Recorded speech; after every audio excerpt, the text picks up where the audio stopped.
Welcome to Two Open Doors, the podcast that explores our power to open or close the doors of relationship with the important people in our lives.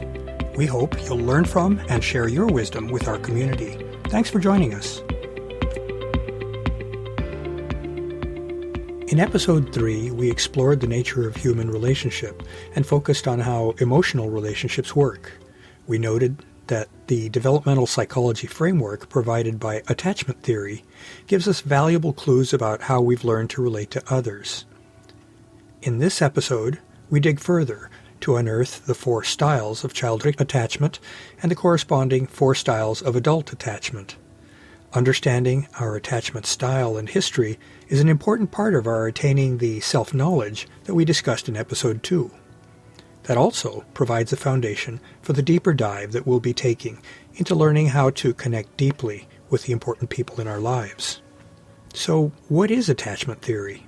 We aren't born with the ability to relate to others. Infants don't have the self-awareness that's needed for relationship. They don't even realize that there are others outside themselves. Infants need to learn how to relate. The ability to connect and interact with others in relationships is what's referred to as attachment. So how do we learn to relate? Well, it seems sensible to think about the infant's earliest connection with another person, its main caregiver, usually its mother. That's the perspective that attachment theory takes. That theory was developed by psychiatrist John Bowlby in the 1950s and 1960s. He proposed that healthy attachment, or mutual connection, between an infant and its caregiver was crucial for the infant's social and emotional development. In the 60s and 70s, psychologist Mary Ainsworth studied early interactions between infants and their mothers, providing much information that reinforced Bowlby's ideas. These days, the theory is well established and widely embraced, although some researchers note that many factors other than primary giver interactions also shape a child's developing attachment patterns. In Two Open Doors, we're interested in attachment theory because our adult ability to relate to others probably depends on how we learned to relate during our earlier years. And attachment theory squarely addresses the evolution of our attachment processes. How does attachment work? When a helpless infant expresses its needs, such as crying to be fed or changed, its caregiver can respond in one of 4 ways. The mother or caregiver may be present and attuned to the child, and she or he may respond by actively and effectively figuring out and filling those needs. For example, a mother may see that an infant is squirming and crying a while after feeding, prompting mom to conclude that the infant needs to be changed rather than fed or burped. She may then promptly and smilingly change the infant's diaper. As a second sort of interaction, the mother may usually be present when the child complains, but she or he may not respond effectively to satisfy the infant's needs. She or he may not be able to figure out what's being asked for, or may not care enough to respond promptly. As a consequence, in either case, the child's needs are not reliably and quickly met. A third possibility is that the caregiver is often away from the child or does not return to the child when it complains. When the caregiver does respond to the child, she or he may be effective in satisfying the infant's needs. However, the infant may learn that responses from the caregiver are unreliable. And the fourth possibility is that the caregiver's presence is not reliable, and that even when the caregiver does respond, the child's needs may not be adequately met. In some admittedly pathological cases, when the caregiver does respond, she or he may just punish the child rather than satisfying its needs. Perhaps this is a young and inexperienced parent who is overwhelmed by the infant's noise. An infant in these circumstances may learn that not only is the caregiver unreliably available, but that she or he will probably not satisfy their needs and may even give them a cause to fear the caregiver. Infants in each of these 4 scenarios can develop a different form or style of attachment. Let's look at these styles. In case 1, the infant develops secure attachment. He or she learns that they are important and valued enough that the caregiver will respond to their needs. the child can further learn that a caregiver's responsiveness will effectively satisfy its needs. Such a child can then feel safe and secure enough to see the caregiver as a shelter, or a secure base as it's often called. That safety frees the child to explore and interact with its world, including other infants. About 65% of the U.S. population is estimated to have a secure attachment style. In case 2, the infant can develop ambivalent attachment, one of the 3 forms of insecure attachment. He or she may come to believe that they can't rely on the caregiver. This leaves them feeling anxious or preoccupied due to uncertainty about their caregiver's presence or their needs being met. And this uncertainty can make them clingy. They may also be angry over unmet vital needs. There are 2 different ways in which infants can react to their ambivalence about their care. Resistant ambivalent children feel sufficiently empowered to protest their inadequate care by crying and making a fuss to demand attention. In contrast, passive ambivalent children have given up on getting the care that they need, but they've also given up on being able to force better care out of the caregiver. They feel ignored and helpless. It's estimated that about 10 to 15% of the U.S. population has this attachment style. Case 3 describes avoidant attachment, the second of the 3 insecure attachment styles. Infants with this style have learned to expect little from their caregiver, who is either not reliably present or is inadequately responsive even if present. Such children tend to detach from their caregiver, perhaps in an effort to see to their own needs, which of course the child is incapable of doing. They can become emotionally distant and uninterested in exploring their environments. Perhaps about 20% of the U.S. population falls into this attachment style. And finally, in case 4, we have a disorganized or disoriented attachment style, the third form of insecure attachment. It's disorganized because the infant doesn't know what to expect from its caregiver, who may themselves either manifest or cause fear, and who may be either detached from or excessively intrusive in interacting with the infant. Such an infant can show signs of feeling helpless, passive, and non-responsive, showing signs of depression and anger or frustration. About 10 to 15% of the U.S. population shows this attachment style.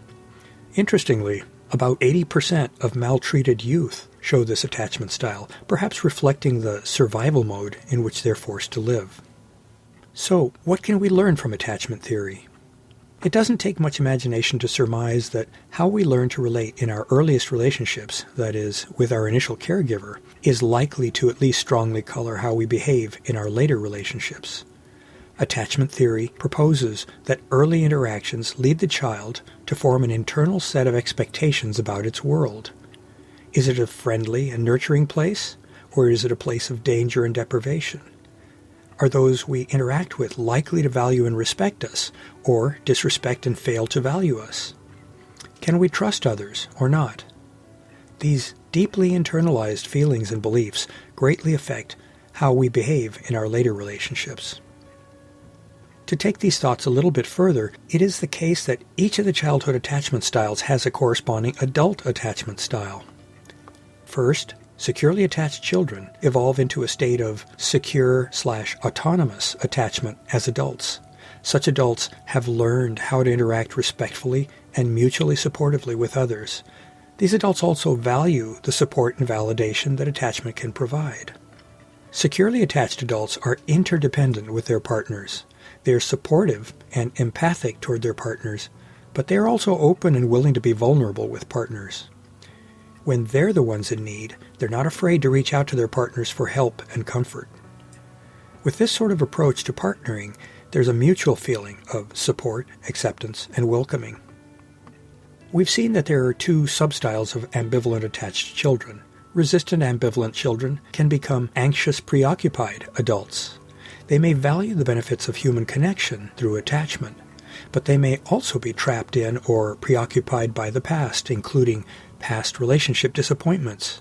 They may also be angry, also perhaps due to past disappointments. Passive ambivalent children may become fearful avoidant adults. Such people tend to feel anxious, fearful, and overwhelmed or helpless in their relationships, and their emotions can be moody or unstable. This can result in rocky relationships that are overshadowed by abandonment fears and in which sharing intimacy is difficult. Third, avoidant children can evolve into dismissive avoidant adults. Such people tend to show little interest in or valuing of the attachment that comes with a relationship. They tend to be aloof, detached, and withdrawn, and they can be rejecting of others. They can be emotionally unavailable, distant, and unreactive toward their partners. In their effort to maintain an illusion of independence, adults with this attachment style can end up being unable to participate in any real connections. And fourth, disoriented children can become unresolved/disorganized adults. Such people tend to be focused on past traumas and have difficulty with establishing or navigating any adult relationships. What we can conclude from all of these considerations is that attachment matters, and attachment can change. Since we're interested in deep connections here in Two Open Doors, we ought to consider what attachment theory teaches us about our adult relationships. As we've already noted, childhood attachment styles have corresponding adult attachment styles. Despite their having somewhat different names, the adult styles carry the beliefs and emotional attitudes of the childhood styles into adult life. Trust or distrust, feeling valued or not, believing that our needs can be met or not. Those certainly carry over into our adult lives, and they remain centrally relevant. This quick tour that we've just taken through attachment theory suggests that there's real value in our thinking about our own past, and in how that may be shaping our present. At the same time, it's important to recognize that we're not predestined to approach our adult relationships in a particular way just because of our early attachment experiences. We can learn, and we're capable of change, if that's what we desire. The first step, though, is awareness. We can only change the things that we become aware of. If you'd like to dig deeper into attaining earned secure attachment as adults, there are many valuable and useful resources available online, as well as, of course, through well-qualified mental health professionals. You can start by reading an informative and hope-filled article that was published in the July 21st, 2015 issue of Psychology Today. See the article, Finding a Secure Base and Rewiring Your Personality by Hal Shorey, Ph.D. Where do we go from here? Two Open Doors is focused on deep human connection, what that is, and how to strive for it. In our next episode, we'll get the lay of that land by cataloging and describing some of the many earmarks of a deep human connection. We'll also explore how to invite deep connections into our lives, including floating some ideas on how deep connection relates to community building. Please join us. To learn more about Two Open Doors and to engage with our community, I'd like to invite you to visit our Two Open Doors website at twoopendoors.com and the Two Open Doors Facebook group. Finally, I invite you to contact me directly by writing to me at claude@twoopendoors.com. I'd love to hear from you, and I'll use your inputs to guide my work on future blog posts and podcast episodes. Thanks for visiting Two Open Doors.